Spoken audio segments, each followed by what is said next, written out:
আমি এখানে স্নান টান করে রেডি হয়ে কোথায় যাচ্ছি তো দেখো, তোমরা ভিডিওটা দেখতে থাকো, তাহলেই বুঝতে পারবে। আজকে হচ্ছে একটা দিদির স্বাদ, তার জন্য গিফট নিয়ে বেরিয়ে পড়েছি। আর চলো তোমাদের সাথে সব কিছু শেয়ার করছি।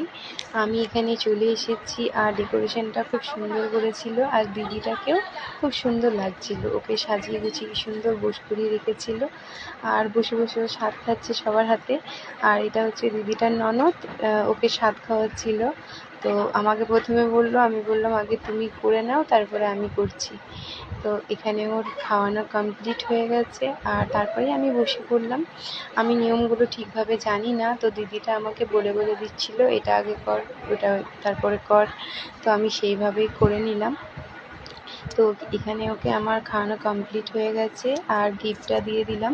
তখন আরেকটা দিদি, যে দিদি ভিডিও করছিল, বলছে ধরে বসো বসো।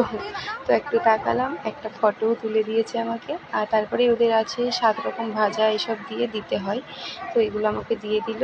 আর এই যে বেবির মা, আর এইখানে বেবির মা আর বাবার ফটো দিয়ে